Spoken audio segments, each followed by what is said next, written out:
Everybody get up, it's time to slam now. We got a real jam going down. Welcome to Rom-Coms and Roses. My name is Trevor, or Trev, as it says in the title. Call me what you want, just don't call me late for dinner, baby. Wow.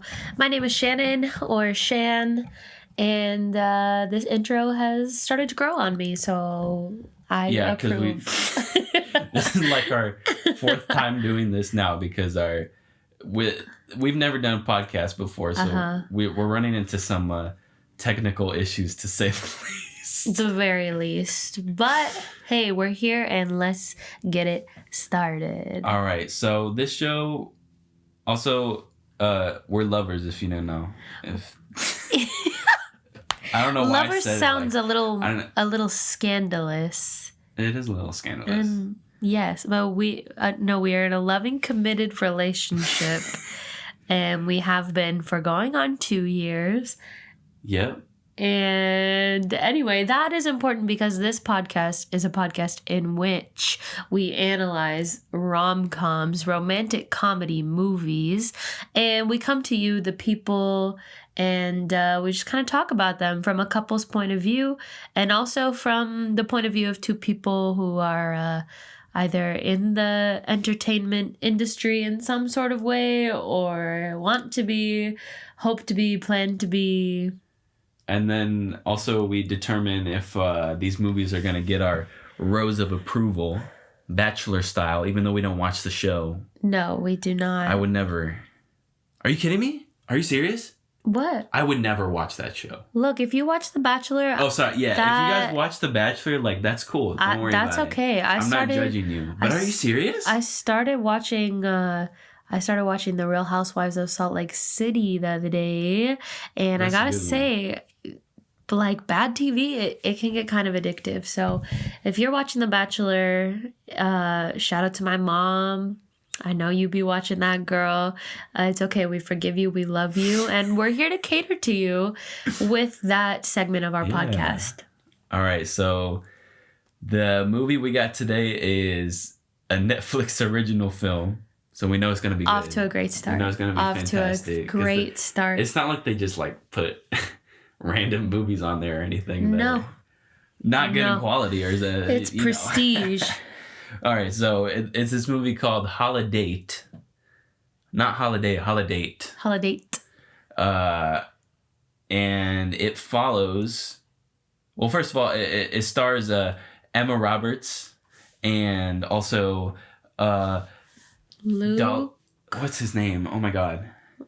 We've looked this up literally in the past 5 minutes, and that is not to say that this actor is forgettable. He kind of is. Well, he's dollar store Chris Hemsworth, or anybody from Australia. Really, he doesn't look like him. I think he looks like him a little bit. He is white and he has blonde hair. And he sounds Australian. And he is Australian. He says khakis. Khakis instead of khakis. These khaki pants. Boy, you using your pants to start the car? And enough of my bad Australian accent. What is this man's name? Okay. His name is Luke Bracey. Oh, yes. And also, this movie features the amazing, the incomparable Kristen Chenoweth. Yes. And if you're going to watch this movie... Broadway fame. Yes. If you're going to watch this movie, go into it knowing Kristen Chenoweth is the best part of this movie. She's She is... she's really breaking the mold. Really doing it all. She's doing the dang thing. She's got her titties out. Whoa! And, can I curse on this thing? I think I did already. Yes. There's no way we're going to have a podcast and not curse on it. So Kristen Chenoweth, she is by far the funniest part of this movie. Mm-hmm. Maybe the only good part of this movie. We have a Vine star who is obviously meant to be the comedic relief, who is truly not as great of a comedic relief as Kristen Chenoweth. Yeah. What's his name? I guess his name's... I'm looking at IMDb right now. I guess his name's Andrew Batchelor. Who, if you were in the know on Vine back in the day, he was King Batch. I thought it was King Bach. Oh, you might be right. But then how would you say his last name? Bockler? Oh, that's why he's... Oh, this is clever, I gotta say. Is it? It must be King Batch, because it's not Bockler. I just assumed it was Bach because Because you're a classical music genius. Yeah, no, not really at all. But he's in this movie because he's got that agent really hooking him up in these Netflix movies nowadays. Every time I see him, it's in a Netflix movie, and also I'm like, what is he doing in this movie? Playing himself. Pretty much, he just plays a more subdued version of the sort of persona that he put on back in the Vine days. Yes. I think there's not really a way for us to give a really succinct summary of this movie ourselves. So I think we might want to lean into the IMDb. That's what this is the short. Oh my Lord. That's you perfect. have to be joking. That's perfect. This is the shortest. This is the shortest synopsis I've ever seen. Okay. This is what it says on IMDb. Fed up with being single on holidays, two strangers agree to be each other's platonic plus ones all year long, only to catch real feelings along the way. Yeah, so that's basically... that sums it up. That sums it up. That's good. There's not really much other plot that happens other than that. Just on various holidays. Yeah, just events. Yeah, it's almost like Groundhog's Day with the plot. In the sense that it doesn't vary at all. In the sense that it's not like Groundhog's Day.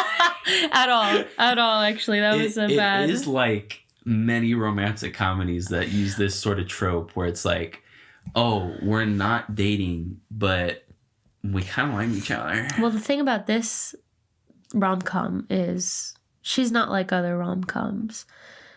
And it sets up our favorite Emma Roberts, her character, her name is Sloane, which is a classic I'm not like other girls name for a classic I'm not like other girls character. Uh-huh. I mean, this girl, she's smoking when we first see her. She's pretty edgy, man. She's sassy. She's being rude to her mom. She doesn't want a boyfriend. She doesn't know why all of her family members are telling her that she needs to get a boyfriend.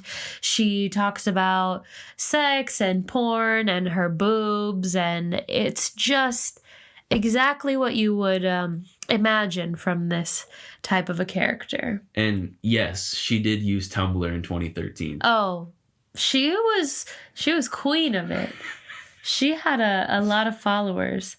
Oh yeah, she was doing the damn thing. Absolutely. Right. And then what is this guy's name? Jackson. Yeah. Jackson is the male love interest, and he's like, honestly, by the end of the movie, I really liked him. Yeah, I liked him too. But at the beginning of the movie, I was like, oh no, this is one of those romantic comedies. Yeah. Where it's like we have this charming, white guy who is also a sexist asshole.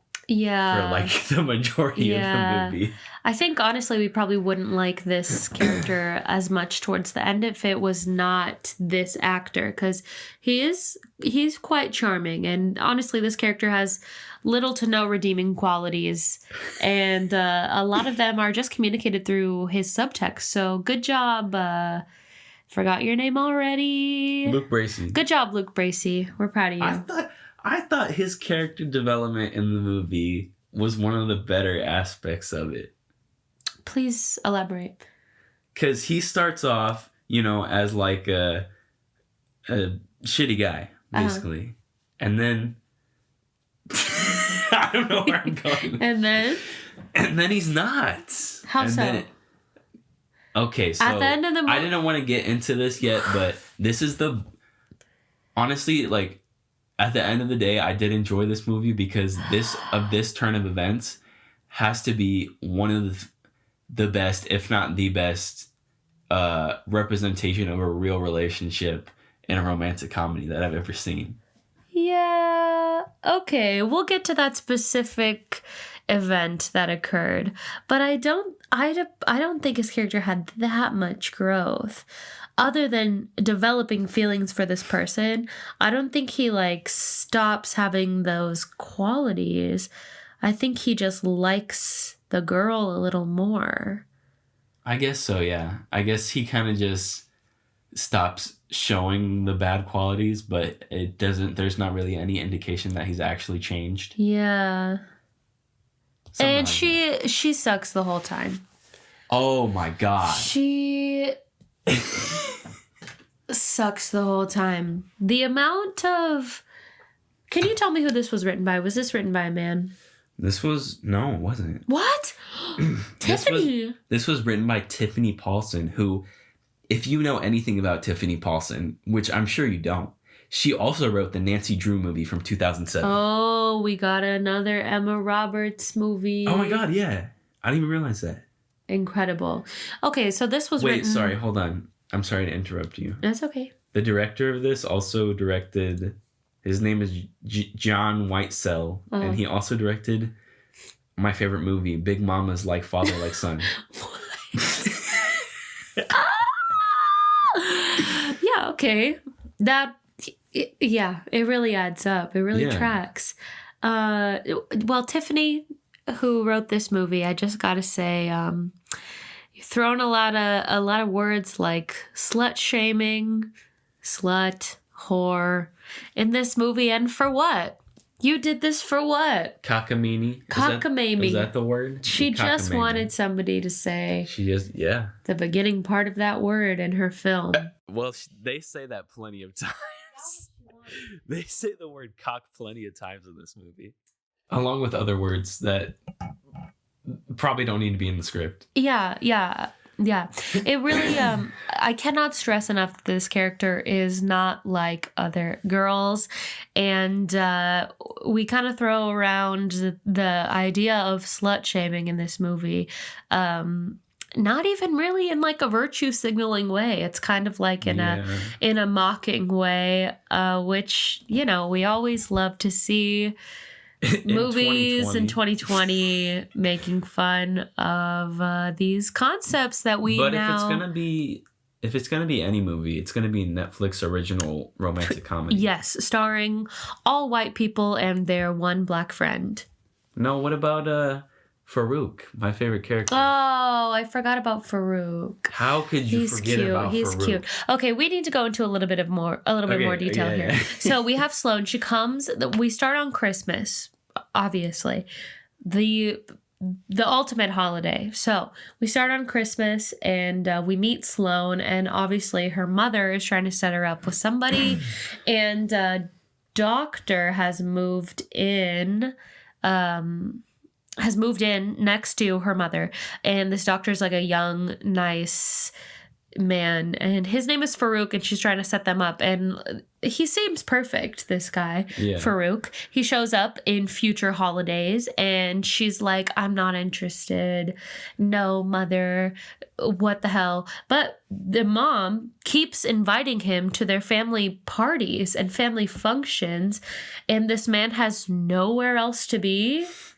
And he's a doctor. He's a doctor. Well, yeah, I didn't even think about that. He has no family to be with. Exactly. That's bizarre. I'm sorry, but... Or he's that desperate. Again, this is 2020, and I don't think people know their neighbors like that. No. At least not where I live. If I'm thinking about it, he just wants some sweet, juicy gooch macooch to get up all in. And that's why he's coming to these holiday parties, because he's that desperate. Yeah. For some scoochie boochie. Yeah, I mean, I guess, but she's not showing any interest in him at all. Well, okay, yeah, but we should probably get into the plot. Yeah. Okay, so... The reason that she's not showing interest in him is because at this Christmas party that the movie opens up on, we learn about what a Holidate is, because Kristen Chenoweth, who is Sloane's aunt... Susan, brings a mall Santa... to the family gathering.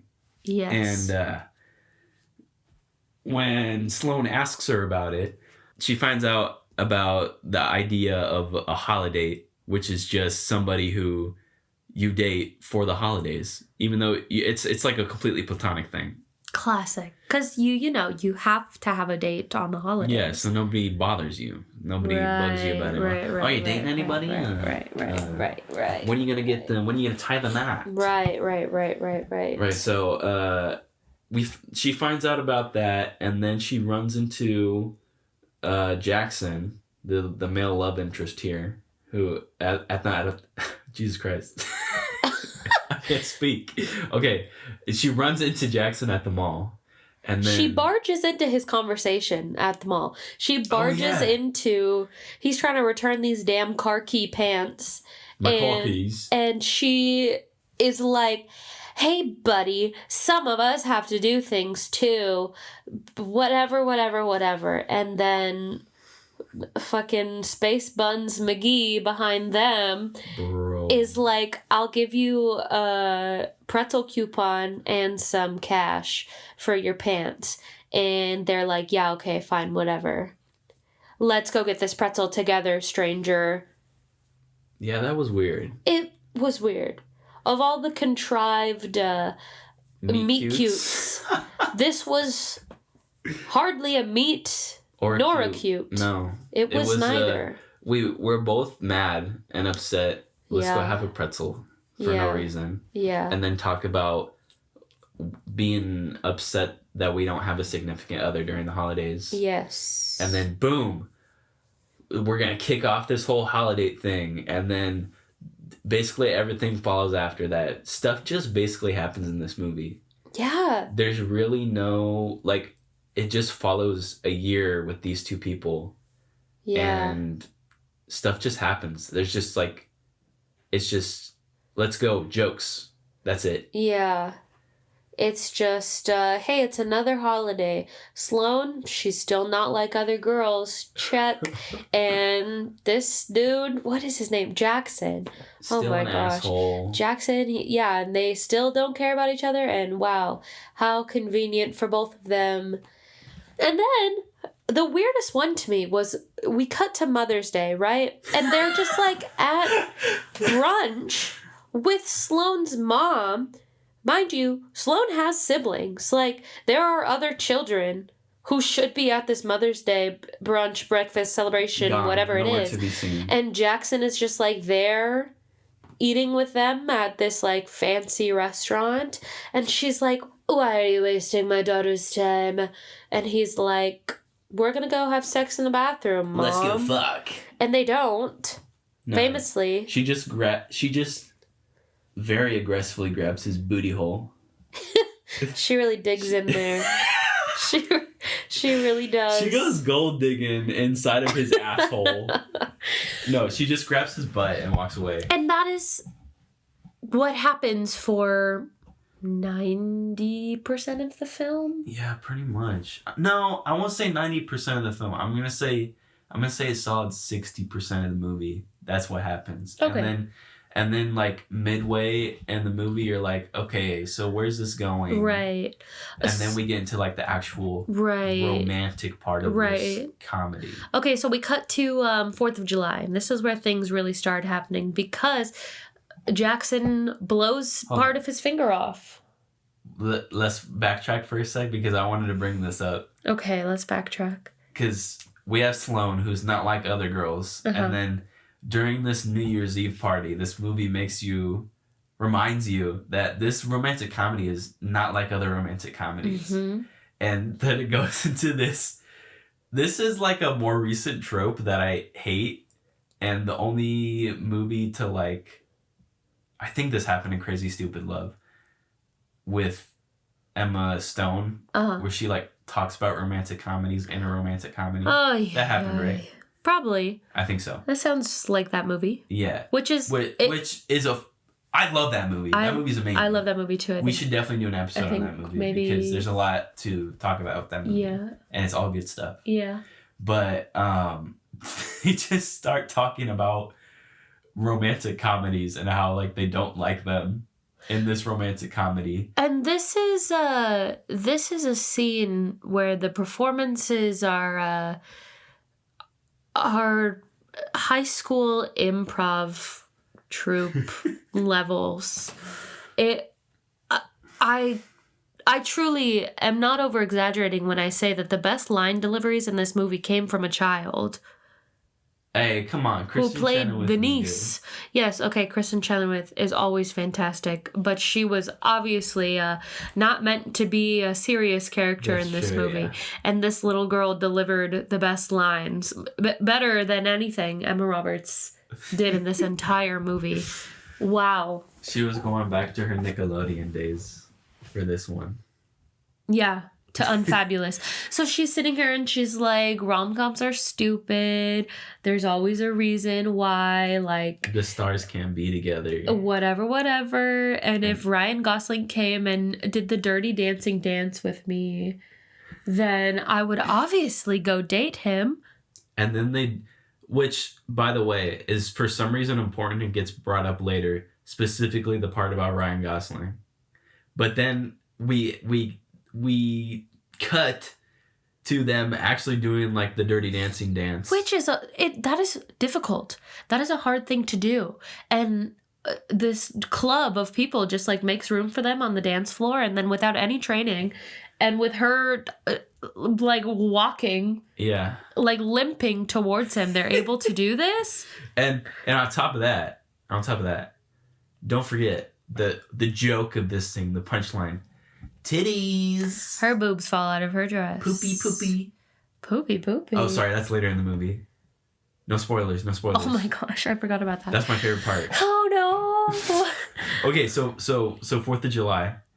Oh yeah, okay. Singer. So we're fast forwarding a lot. We're obviously this podcast is not the place where you will come for plot summaries. Yeah, it is. So we jump to 4th of July. Jackson blows his finger off, and they're smoking pot in the hospital. And gosh, baby, the fake laughs in this movie. Like that. It's that is so funny. It's something else, I have to say.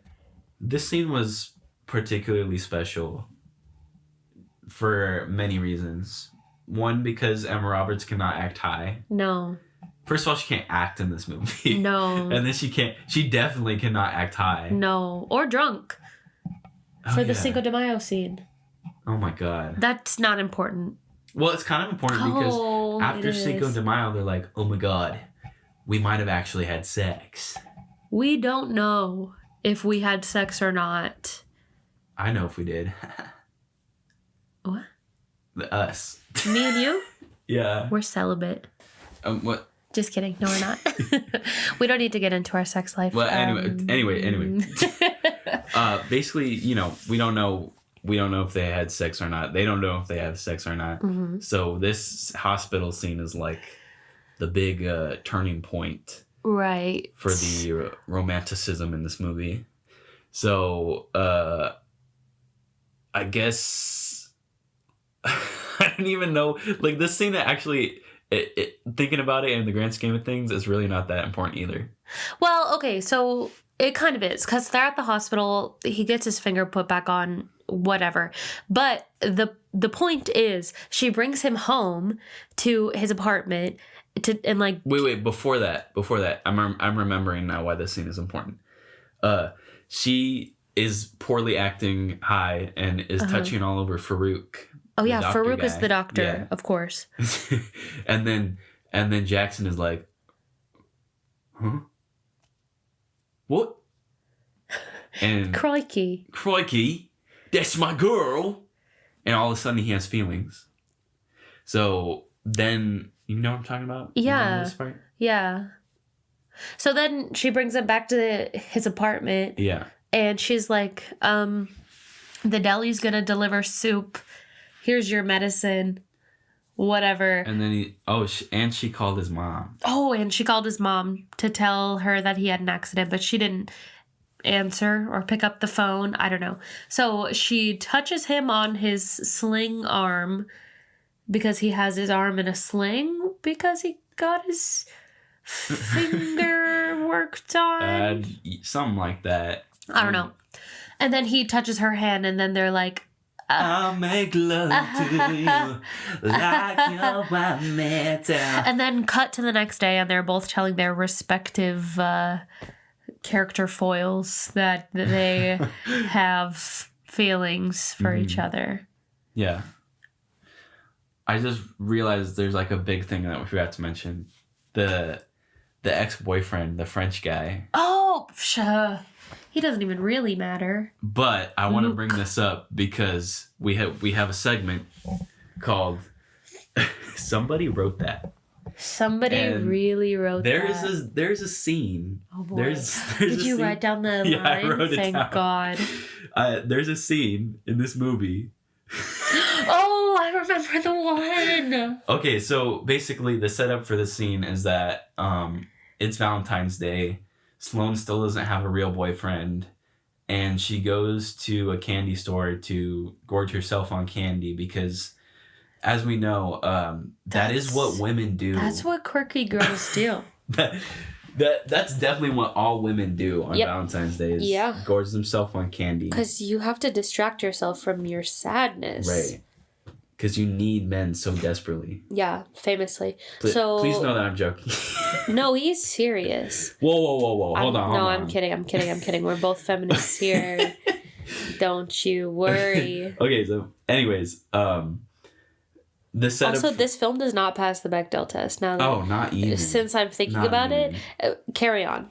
So, she still doesn't have a boy toy, and then she runs into her hot French ex-boyfriend who found... Luc. Who found a new girlfriend.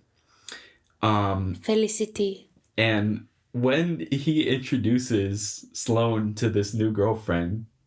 First she says, he's wonderful in bed, isn't he? And then follows it up by saying... This is Felicity, the new girlfriend, talking about Luke. Yeah, she says, he's like the Terminator, except I'm the one who never stops coming. Except I'm the one who never stops coming. What does it mean? She said it like that. Coming. Oh yeah, she did say it like that. First of all... Where's the Terminator going? I'm not... I think the point of this line was like, you know, I'll be back. That sort of thing.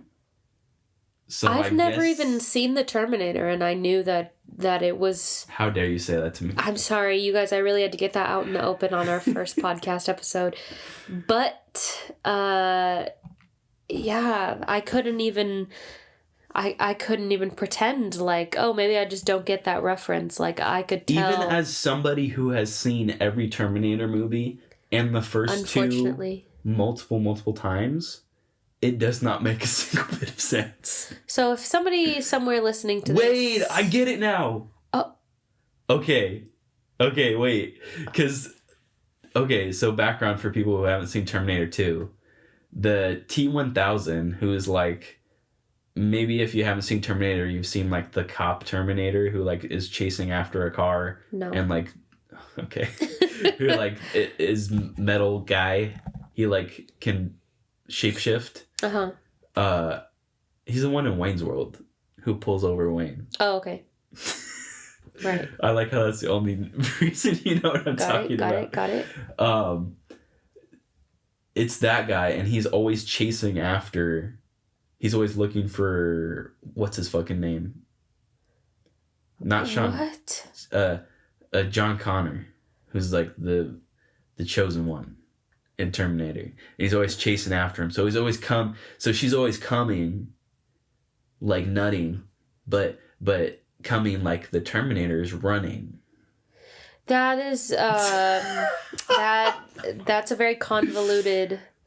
Yeah, it was, which is why reference. It's on this segment. Which is why it's on our segment. Somebody actually wrote that. Anyways, wrote that. let's move on. Okay, where were we? We were at they're having feelings for each other. They're having feelings for each other, and that is right. So you were talking about how they just went to their friends and so they're whatever. What did you call them? Their respective character foils. Yeah. And they're telling them like, oh my God, but we have like this agreement and I can't bring feelings into it. Whatever. adults who will not use their words and communicate with each other and say, hey, I have feelings for you. Right.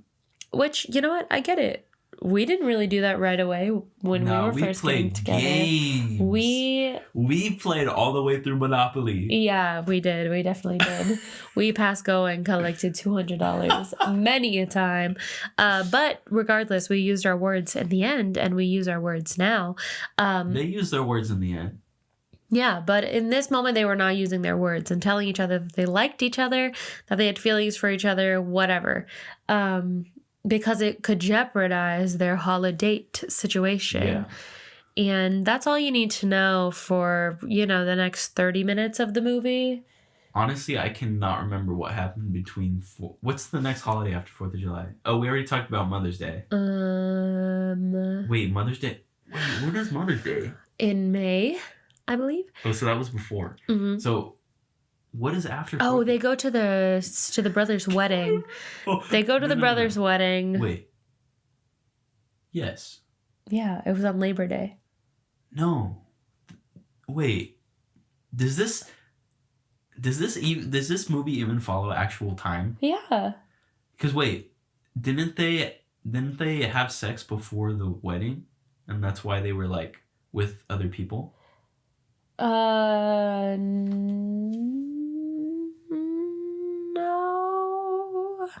No. You can tell how good this movie is. Oh my god. By how confused we are by this. They FaceTime each other. That's what it was. Okay. So they're talking to their character foils and being like, "Oh man, we have feelings now. This can't be good. And we have to go to a wedding." Yeah.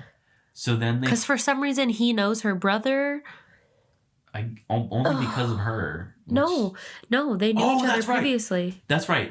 They're golfing buddies. So he was independently invited to this wedding. So it's not like he is her plus one. They both have regular ass invites, right? So they FaceTime each other and they're like, "Oh yeah, we're just gonna bring other dates, right?" And this sequence is edited so horribly. Oh, it's so bad. So anyways, they bring their separate dates. And of course, it's Sloane and Farouk, and then Jackson and Kristen Chenoweth. I mean, the level of not making sense here is pretty ridiculous. It's very ridiculous. So then, stuff happens. They end up back together because their dates end up liking each other. They're getting freaky on the dance floor. Yeah, and it becomes a whole thing in the movie to the point where I actually found I call it the speech, which is like the trope where, the character ends up confessing their love to somebody else in this big dramatic speech. Yeah. I liked Kristen Chenoweth's speech to Farouk more than the actual speech of the main characters. Absolutely, I agree. Yeah. So so then that becomes a whole thing, and then Halloween happens, right? Was there anything before that? No. No, because they're like on the dance floor while Kay Chenoweth and Farouk are getting Farouky on the dance floor. Then it cuts to Sloane and Jackson, and they're like, "So I'll see you on Halloween," begrudgingly agreeing to being Halloween dates with each other. So they go to this Halloween party, and then the big thing that happens there is like, there's Luke, and guess who's pregnant? Guess who's preggy? His girlfriend. Felicity.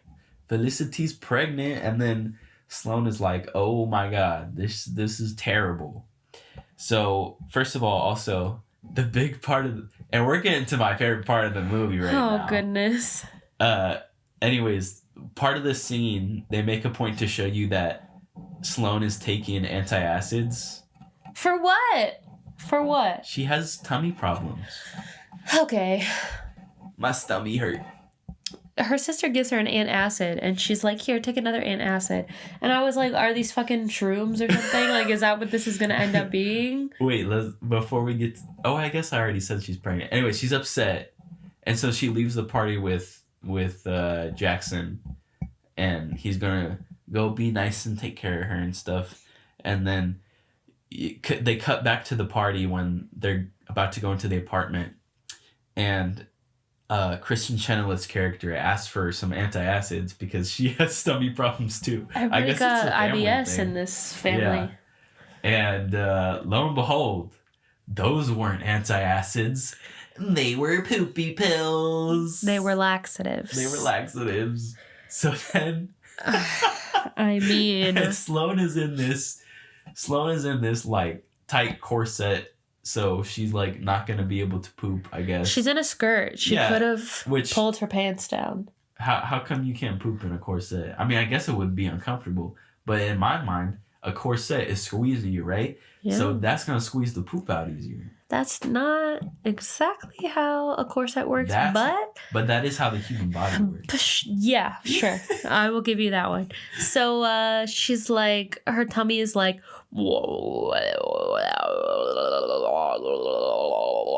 Did you do the sound effects for this movie? Yeah, I did. Look at my IMDb. I was the Foley artist. Yeah, I love that. I love that term. Thank you. So her tummy's going crazy. She's like, get this off of me. Untie my corset. Oh my God. And she's drunk, if you didn't know. She's like really drunk. Some really classic Emma Roberts drunk acting. And then they finally get into her apartment and... And she shits herself. Yeah. She poops let me her get pants. into this. So when I think of, you know, some of the most romantic moments of our relationship. Yeah. I think of stuff like pooping. Yeah. You know? Yeah. You do poop a lot. I poop a lot. Sometimes she poops. I've never pooped. He can't prove that. Anyways. You know what's really romantic? Cleaning somebody up when they have pooped themselves. Helping clean them up. But you see, she like poops herself and then we cut to him spraying water on her back. With romantic music in the back. Like her shoulders. Like she shat up to her shoulders. I'm not truly combreshing why she was seated in the bathtub and he was spraying water on her shoulders. And she's like, don't look at me. Up to your shoulders, I would never stop calling you shit shoulders. I don't plan on ever doing that. However, babies are really messy, so maybe in our future you'll have a little Captain mini shit shoulders. Oh my goodness. So what else happened? Okay, yeah. So basically, you know, she shits herself. He cleans her up. Then they go and they end up sleeping together and... No, next to each other. Next to each other. Yeah, sorry. They're sleeping next to each other. Mm-hmm. And I think it's Jackson's bed. They're sleeping next to each other, breathing their stank ass, didn't brush my teeth breath into each other's mouths. Mm-hmm. And before this moment right here, I'm like, this is already so romantic. Yeah. We've had a character poop themselves. This is just like the most genuine, real representation of love that I've ever seen in a romantic comedy. Yeah. We have a character who shit themselves, a character who helped clean them up, and didn't even act like it was nasty. Yeah. That's love. Yeah. He was very kind about it. That's love. And then breathing your stank ass breath into each other's mouths and then waking up looking at each other like, oh my God, I love you. Yeah, that's love. He does look at me like he loves me even when I have morning breath. I do hold my breath though, so I don't have to smell it. But then, okay, so first of all, she keep in mind, she pooped herself the night before. They fuck. Yeah. That's romance. They make love. That's so touching to me. But of course, first she has to be like, I hate when people kiss in movies, like right when they wake up. Oh, yeah. Because I'm not like other girls. Through and through, she must remind you, she is not like other girls. But they make poopy love. Yeah, but they kiss anyway and then make poopy love. Poopy love. And really, I think at the end of the day, like, this movie could have been called Poopy Love, and I think it would have been a lot more effective because it would have highlighted what really made this movie special, which is the poopy love. That's interesting. That is interesting indeed. This man writes such beautiful songs and gives them amazing titles, and here he is. Poopy Love. With Poopy Love. That's anyway. A keeper. So what? Damn, I don't even remember what. And then they're like, "Oh, we don't really love each other," and then they love each other, and then. Oh yeah, so basically, what happens is, like, they're like, all of a sudden they're acting weird after they had sex. They're like, you can stay if you want. That's what Sloane says. She's like, you can stay if you want to, but you don't have to. You don't feel obligated to. So then he's like, you don't want me to stay, or, and then I don't even remember. Who is this character in relation to Sloane? Their sister. Oh, her sister. Yeah, okay, so her sister character foil comes and admits that she gave a little kissy kiss to King Batchbach. And then and she's married, so that's that's the tea of that situation. Yeah, and so then she's like, "Oh my god!" And then Jackson just ends up having to leave. That was it. And then, this part of the movie, these like small subplots they remind me of that story about the Lion King, when there was like that scene with medium Simba fighting like a gorilla or something like that, and the Disney exec was like, "What does this have to do with the movie?" And they were like, "Nothing," and then they cut it out. I think a lot of people can learn from that lesson, and it's okay if we watch a shorter movie. So that you can cut out. But here's the thing: these things that have no payoff. Here's the thing: is like this happens in a lot of romantic comedies. It's this part where, oh wait, never mind. I don't even. I was gonna go into this thing. This had actually nothing to do with it, but also I feel the same way about the subplots that I do about this trope, where it's like they all of a sudden they're like, we don't like each other. And so it goes into like this 20-minute thing where they're not liking each other anymore. And we just watched another, it's not really a romantic comedy, but it's a romance and a dramedy. It's called, what's that Hulu movie called? Oh, The Happiest Season. Happiest Season. Check it out, by the way. It's pretty decent. Yeah, maybe we'll do an episode on that one too. We might do an episode on that one. For our December ones. Yeah, Christmas stuff, you know.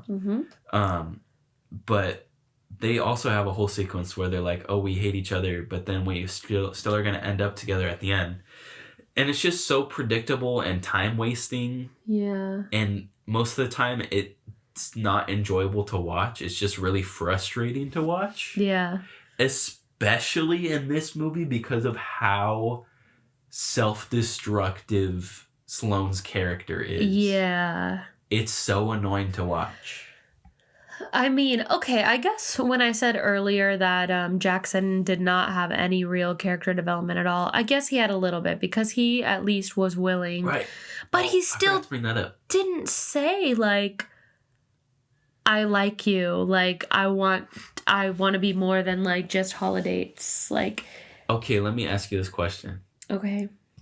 When we were, like, messing around, we weren't dating yet. If you pooped yourself... and I cleaned you up, then made poopy love to you. Would you think that I didn't like you? No, but also, like, I'm not like other girls. I'm not like other girls. No, I would obviously know that you liked me, and I would be like, oh man, this is the nicest person in the whole world. That's crazy. Poopy love, baby. Poopy love. Yeah. Come on, Poopy love, just like you. Hey, we should do a cover of that. Okay. Okay, so anyways, then we go into this sequence where they're like not liking each other, Mm-hmm. and it all comes to a head basically. Oh my god, this scene is so fucking crazy. So we cut to like They packed all of the action in the entire movie into these 10 minutes. So first we have a small there's like 3 different occasions of the speech in this movie. Yeah. The first one happens at the most random product placement of a grocery store I've ever seen in a movie. Mm-hmm. They go to Sprouts. Not even like Whole Foods. Yeah, you would think like maybe Trader Joe's. Trader Joe's. Maybe Trader Joe's. Trader Joe's is personally the Sprouts? most romantic. Well, we go to Ralph's a lot just because it's convenient. Yeah, I do like Ralph's. I like Ralph's. But Sprouts? Sprouts. When I think of the most unromantic place ever, Yeah. Sprouts is one of the first things that comes to mind. That's interesting. It's just so like unflavored. Yeah. That's a good way to describe it. Yeah. So they're at Sprouts because her mom burnt Thanksgiving dinner. Yeah. And then they're yelling at each other about if they like each other or they don't like each other. And so then they have this whole big fight. Mm-hmm. And oh, I'm just remembering now. That's when the Ryan Gosling thing gets brought up again. Oh. Because wow. Before he storms off, he makes a point to say, you know what? I bet if Ryan Gosling were shopping right now, you wouldn't even hop on that train. And she's like, Ryan Gosling would not be doing his own shopping. He's too cool for that. It's just the fact that the celebrity they chose is Ryan Gosling. That is an indicator that this movie was written in like 2015. Yeah, it's been on the shelf for a while. Yeah, it's been a waiting for Netflix to come pick it up. Anyway, so we get that incredible payoff for the Ryan Gosling line.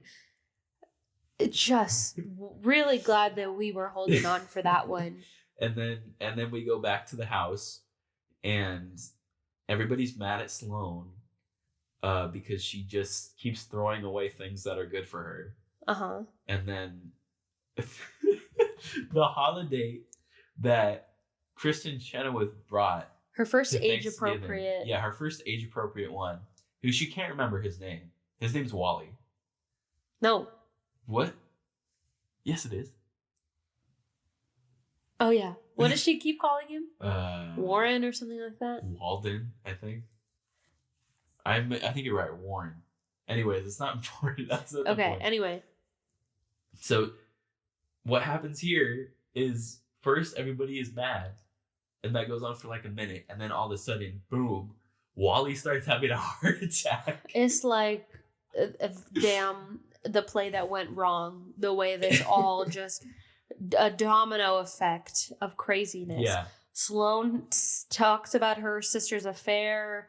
Oh, I mean, it's not really an affair. She just like smooched this man, but definitely cheated on her husband, you know? And it's just boom, boom, boom, boom, boom, heart attack. And then on top of that, we cut to the hospital where Wally is, and we have Sloane and Kristen Chenoweth, and then the doctor who comes out to ask who's there for Wally is goddamn Farouk. None other than Farouk. And then Kristen Chenoweth is talking about how she's had all these guys that have been in love with her, and she just never took the chance.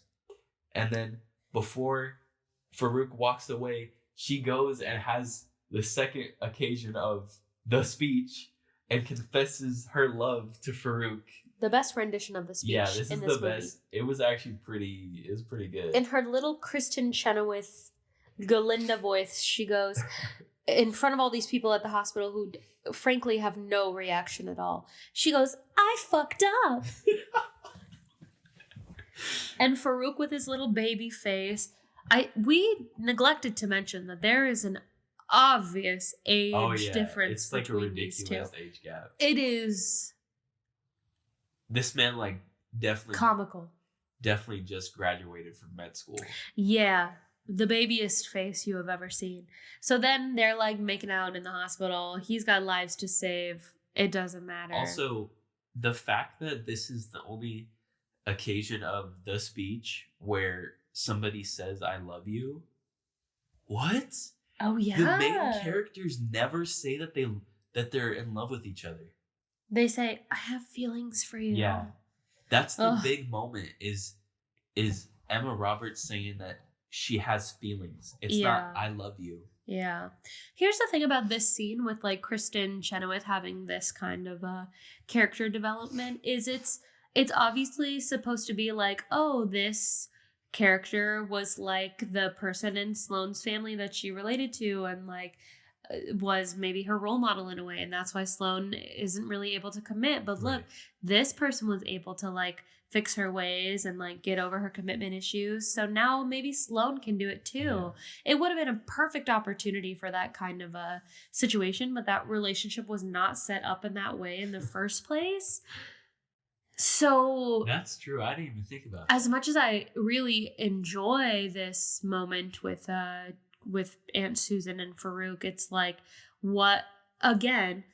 Why did we trim the fat of setting up their relationship in the script and not trim the fat of these other subplots and areas that are stupid and make no sense whatsoever, you know?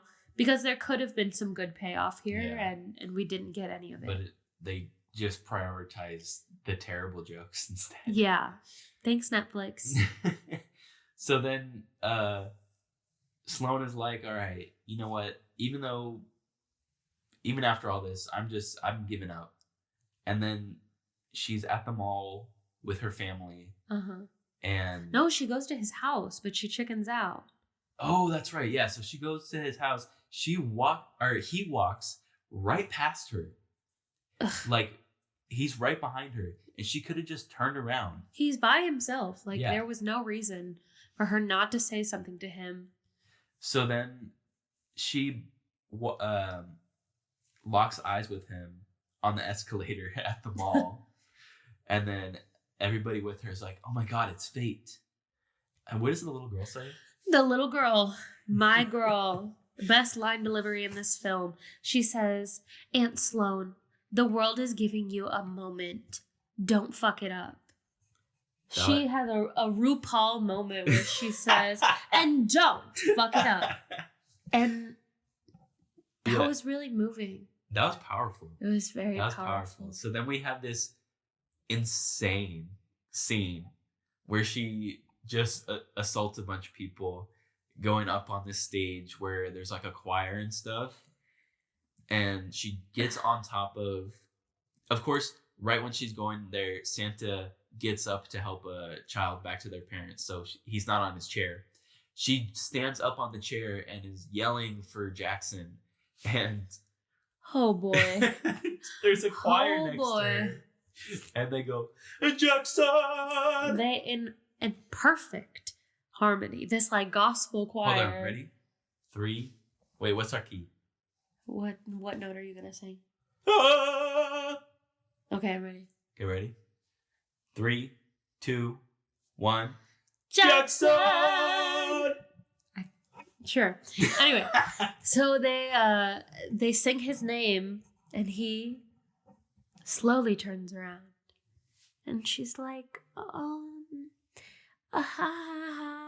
hey, and then they give her a microphone, and she immediately starts swearing, and then is like, oh my God, children, I'm sorry, so kids. sorry. I'm just not like other girls. I'm just a little quirky and crazy. I couldn't help myself. Just like say bad words, like. You know, it's not really ladylike, but so she's like cussing up a storm in front of the whole mall, this very affluent mall. I don't know where these people live.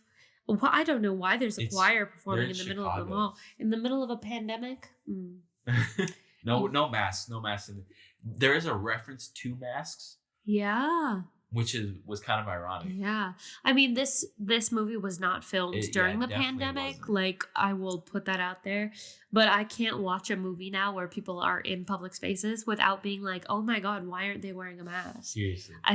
My brain is broken. Yeah. So then they're like, I have feelings for you. I have feelings for you. Well, he doesn't say anything. First, he's just staring at her. Uh-huh. She's like saying, oh, I have feelings for you. I want you to be with me when I have to do chemo. Oh, God. Like, oh, my God. And it's like, haha, obvious edgy joke there. We got some real big reactions from some of the extras here. It was like something that her mom had said earlier in the movie about on Mother's Day about somebody being there for you when you have chemo because she has bad genes and there's a lot of cancer in the family. Girl. Who knows with this Girl. script? Who again, knows? Incredible payoff. And thank you for mentioning the chemo again. I'm so glad that you did because I was really waiting to see where that seed was going to finally sprout later on. And here it was. And so she doesn't even say that she loves him. And she just says, I have feelings. And then he turns around. He says, nah. And he walks away. And then he's like, gotcha. Just gotta neg her one more time. Pranked. This is a prank show now. The perfect moment to really get that prank in. Yeah, so then he turns around, smiles, walks towards her. And then she's trying to get towards him. And all these people, all of a sudden... who are watching. They don't get out of the way. Get out of her way. So then they go and they kiss, and then we are greeted with a wonderful, horribly edited montage that's, I think, is supposed to look like you're watching Instagram stories. Well, this is a movie in 2020, right? So we got to remember that above all things. We got to remember that we're in 2020 and Instagram stories are now more popular than Snapchat stories. Everything has stories now. That's true. Yeah. So, that's the end of the movie. Yeah. So, okay, one thing. On the toxicity scale. Oh, boy. I don't even know where to place this relationship. Because I feel like, on one hand, mostly because of... No, it's just the entire conception of this relationship is toxic. Yeah.